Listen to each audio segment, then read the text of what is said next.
Welcome to the second episode of Next.io crypto podcast series here in cooperation with our good friends over at SOFTSWISS. We have with us Max Trafimovich, CCO of SOFTSWISS, together as well with Andrey Starovoitov, co-CEO of SOFTSWISS. Great to have you guys here. So the topic of the second episode here today is specific features of launching a crypto project, and specifically talking about like in the setup and promotion phase of setting up a crypto casino. And I want to just start by asking you, Andrey, like what is the setup difference of a crypto project compared to just a normal casino project? Yeah, the first thing to say is that I do not believe in pure crypto casinos itself. Okay. Because, for example, for sure, we still see that exist some pure crypto casinos, like, for instance, Rollbit, Betfury. But one day, this casino become a mixture between fiat casino and crypto casino, for instance, like old-fashioned brands, BitStars and so on. Even recently, Stake.com, they launched Indian rupee, so that's why they're following this kind of mixture between crypto and fiat casino.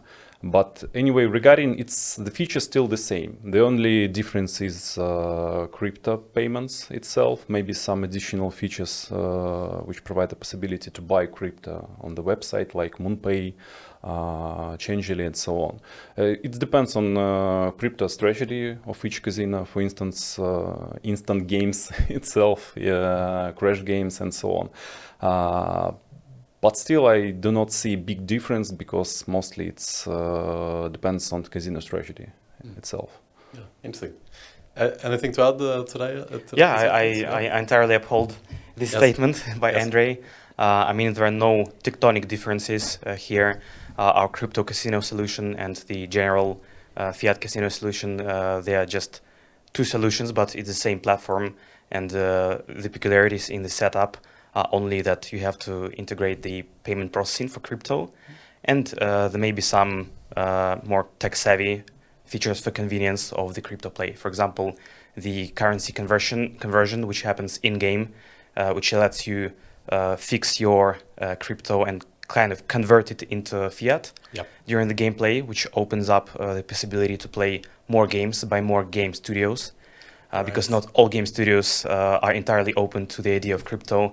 Some of them just don't have any cryptocurrencies configured on their on their side.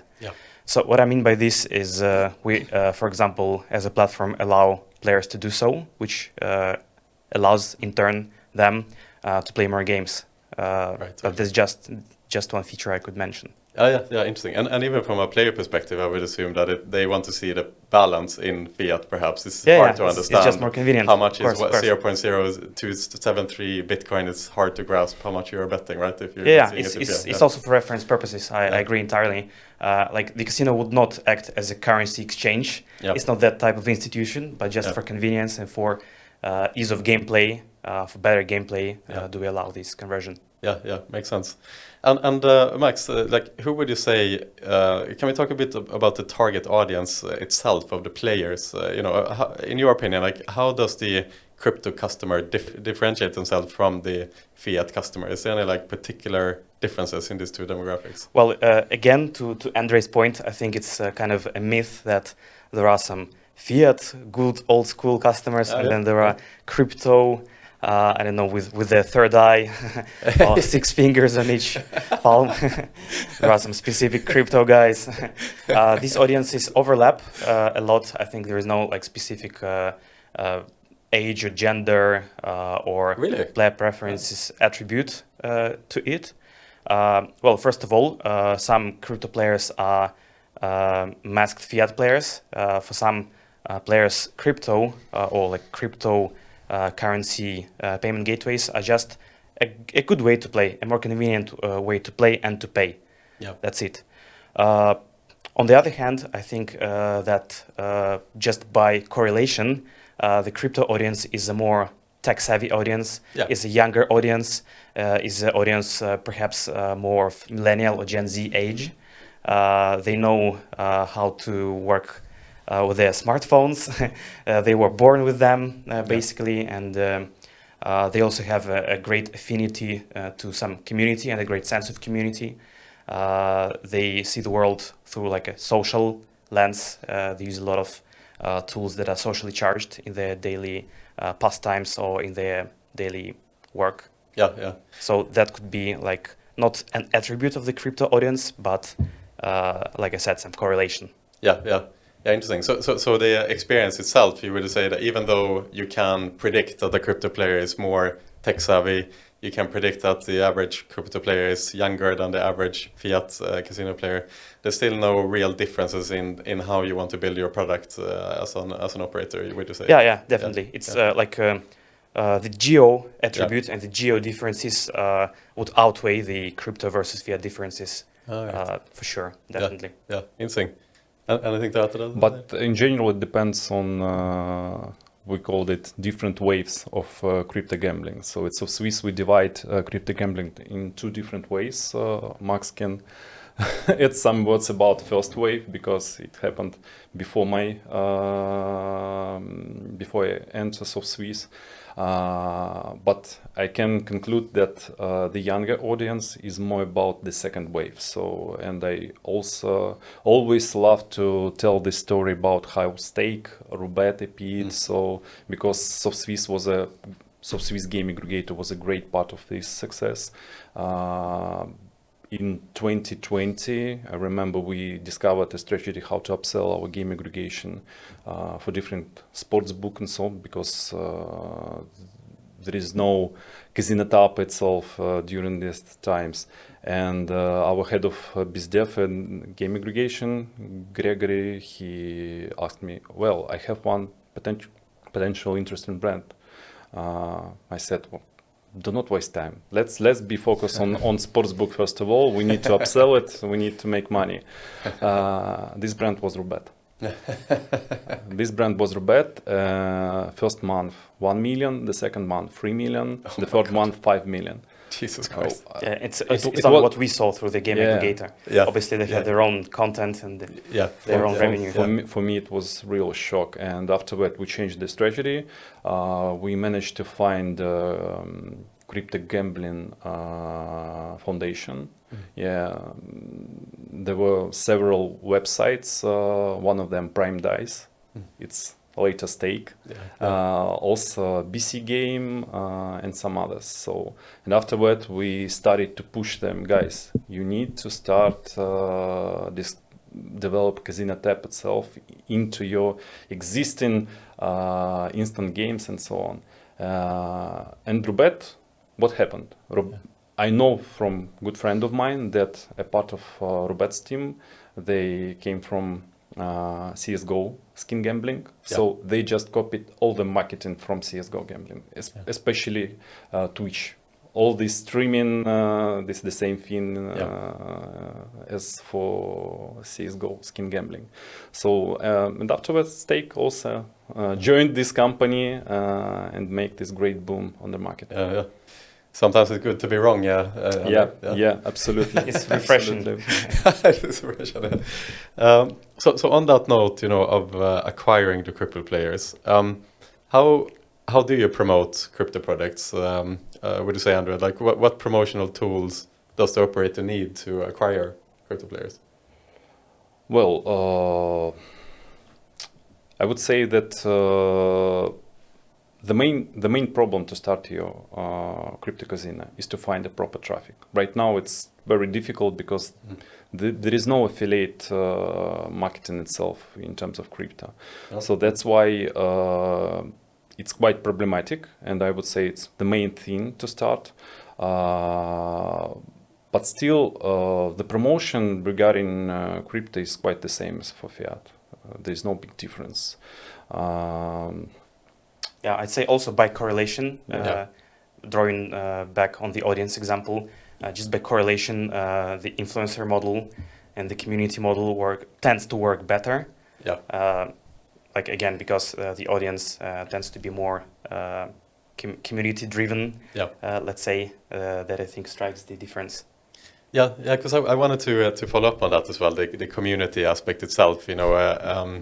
I've been like somewhat like dabbling in like during the NFT hype. You know, I was kind of like putting myself in communities because I want to learn, and I realized that really quickly how community driven the crypto world really is.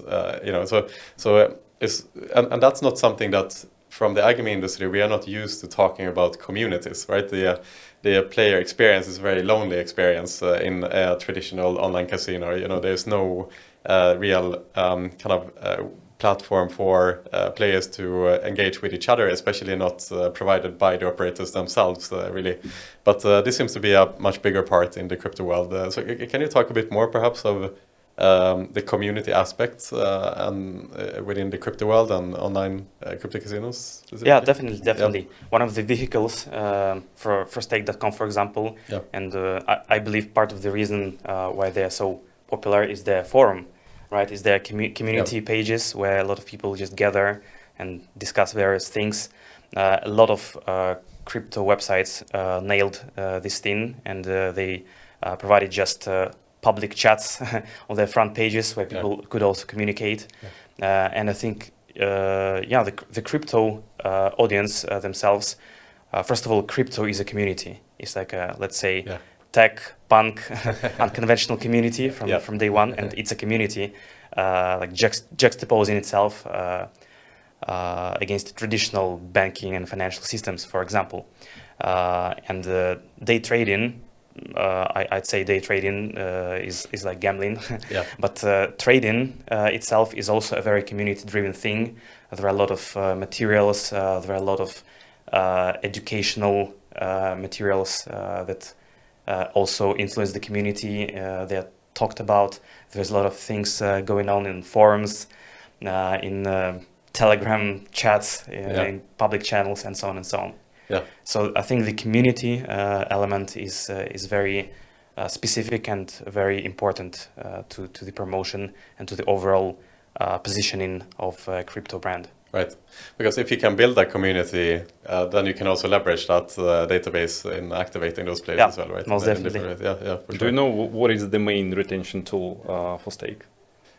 Tell me. I don't know. Forum. There's the forum. There's separate website where they promote tournaments, raffles, so everything on a daily basis. And they do that in an open forum where the players can talk to each other. Yeah. Oh wow. Yeah. Super interesting. And you know that kind of leads into the next question, because you mentioned, Max, Telegram, for example, and you know, recently and recent years as well, kind of there's been some interesting projects of online gambling operations that are based on Telegram, right?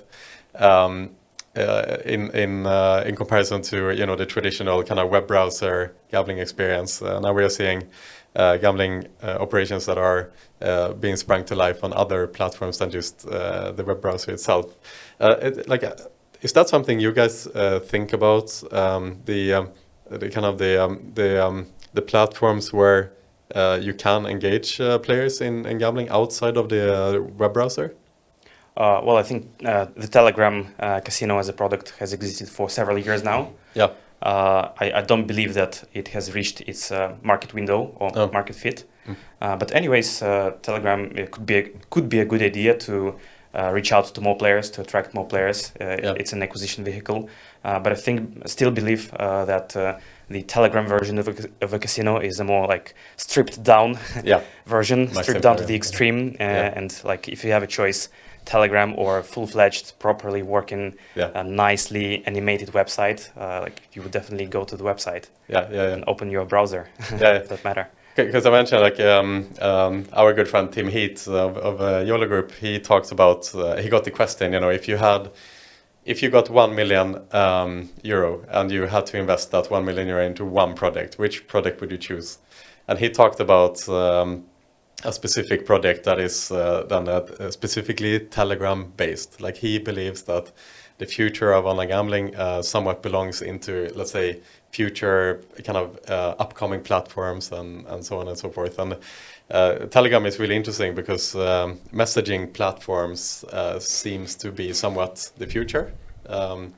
where say the vision of Elon Musk, for example, is to bring commerce into a messaging app, and you should be able to transact in the messaging app, and you kind of consolidate a lot of the services you do on a day-to-day basis into a messaging app specifically. So he thinks that this is kind of where the trends are heading, including gambling. Elon Musk doesn't mention gambling, perhaps, but it's quite difficult to predict. Yeah, you never know what is the next sign on the market. No. But do you think that there is more and more space for gambling operations to live outside of the traditional browsing experience? I mean, it is the metaverse is another part as well. You saw some pretty successful projects in the Central Land, for example, when it was the peak. Like, is that something you guys think about that much, or is it more? We're trying to discover, but you know, it's quite difficult to say right now whether we will have some success with new types of casino and so on. VR casino, for example. I believe the market and the audience is not ready for this kind of product, because first of all, you need to buy some equipment, so on, to experience this new type of gameplay. I believe that there will be some evolution, not revolution, in terms of casino engagement and experience. So that's why it will be quite the same, maybe with some new features, new additional tools, and so on. Yeah, interesting. I mean, the VR thing. When Facebook bought Oculus, like how many years ago? It's like ancient history now. That was going to be the next big thing, and nothing really happened with that. Exactly. So there is a lot of investment in the space, and there is a lot of talks about metaverse, but there is no market fit just yet today. Of course, we think about what's coming next, but it's more like at the back of our head. Exactly. We don't see that in the short to medium term. This is where the industry is like heading for, and it's becoming a ripe technology with a lot of penetration. We still believe in crypto. Exactly. This is the future. Exactly. Let's follow up in a couple of years. We go back to this question and see if this was another part where you had to change your mind, or if you played out as a... No, I'm seriously. I'll make some bets. I'm seriously believe that crypto is the future for com market, first of all. So, because right now we see a lot of restrictions in different markets, regulations, and so on. So crypto provides you a possibility to acquire players without KYC, without regulation. This is the best thing for crypto at this moment. It's out of any regulations. Absolutely. And there's no sign that the regulated markets are becoming easier to deal with either, right? It's many regulated markets are choking their operators, and it's becoming very, very difficult. Germany, a good example, and even I was speaking to someone before who talked about the Netherlands in the political debate. There's even political parties that are talking about banning gambling again. It's so out of reality, that you can even suggest something like that. That it seems like things in the regulated markets are definitely heading the opposite direction. But I want to talk as well about another phenomenon in the crypto world, which is traditionally full of scams. If you ever operate within that world, and if you hang out in the Discord forums and the Telegram chats, you will be kind of bombarded by quite sophisticated scam attempts from time to time. And so, I would assume, and tell me if I'm wrong, but I would assume that the native crypto gamblers are treading quite carefully in this landscape of the crypto world, where they have to try to avoid scams and try to figure out which sites they can trust and so on. So if you want to set up your own crypto operation, like, how important is it to just kind of instill that trust with the players and ensure that they know that you are someone that you can trust in this like world of scams around them? It's super important. Actually, I remember those days, maybe like 7 or 8 years ago, when it was like totally Wild West. Right. When to launch a crypto casino, you didn't need any licensing at all, and you could organize your crypto processing just in the backdrop quite easily. But the times are gone, and I think it's okay, like for any brand to be licensed somewhere, to have an actual office, to have an actual like very public, very clean legal entity. First of all, And then the next, I think, is just about the positioning, the branding, building that community where all the players can raise any doubts, ask questions, make complaints, and you should address them publicly.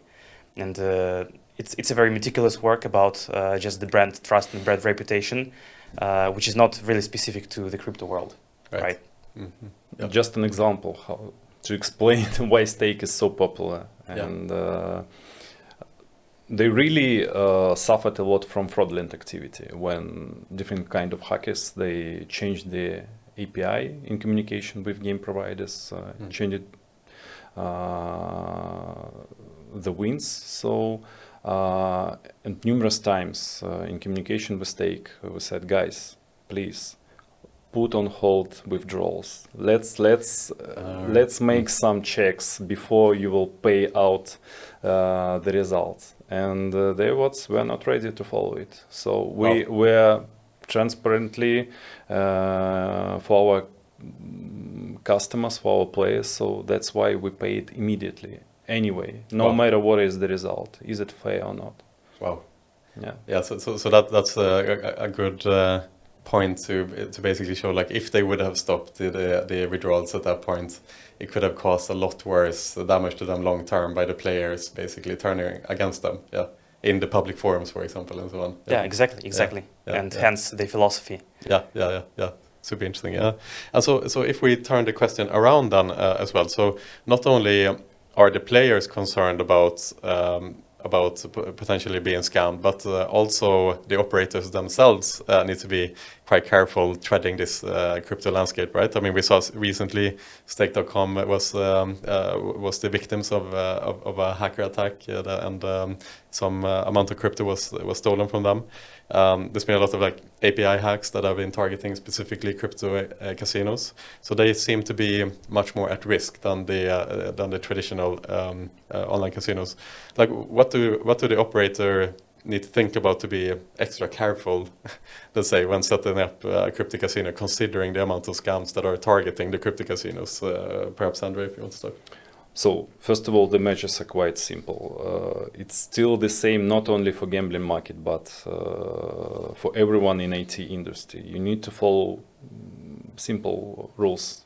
Do not open any suspicious links. Right. So you need to train your employees because the human factor is the main factor for hackers and so on. Even in terms of stake, what happened, as far as I know from different rumors and so on, it was North Korean group of hackers. Yeah. So, and when you are so big, you're best target to be hacked. So that's why I know that also according to the rumors that the case was performed like let's imagine a big company, Google. They send a message to developer, come on, we want to hire you, we're going to pay a big salary for you, let's go for interview, but before we go, you need to upload and unpack our internal messenger, not Zoom, not Google Meet, but our internal messenger. Right. The guy did it, so, and after that they take under control all the... You don't want to be that guy. Exactly. Yeah, exactly. So that's why it's all the time it's a human factor. Yeah, like the system can be bulletproof, but the social engineering can really play around it. Yeah. And exactly. so like what Andrew said, to develop on his point, is that no investment into informational security is too huge. If you're a large company, if you understand that you're a target to some malicious and hostile attempts. And it boils down to people, just for them to use best security practices every day. Yeah, exactly. And it's not hard to follow. It's like a habit. Yeah, exactly. Because I think that's what's interesting in some of the hacks is that it's not only about the hackers being like incredibly technically advanced. It is the social engineering that is a major part of the hack, right? To get people to install a particular software or to give you their login details in a way where you don't even realize yourself what is happening. It's fascinating in a way, and in a different world, some of these hackers, if they were not malicious, they would be working in very prominent companies with the skills that they have, in order to get as far as they can. Yeah, could be. It could be a bright world as well. That's for sure. But yeah, also to add on this point, I think the crypto projects are more at risk just because it is easier to basically to rob them of the crypto and then to mix the crypto and just to hide the traces. Exactly. And so just because of this crypto peculiarity, like these companies are more at risk. Yeah. But anyway, all companies are at risk of some infiltration, of some hacking attempts, irrespective of the crypto or fiat component. Exactly. If you're too big to be lucrative, then you should really worry about the info security. Yeah, for sure. Andrey, Max, thank you guys so much for coming on board here on the second episode of the Next.io Crypto Podcast series in cooperation with SOFTSWISS. It's been really interesting to learn about this. Thank you so much. Thanks so much for coming in, guys. Thank you. Thank you. Amazing.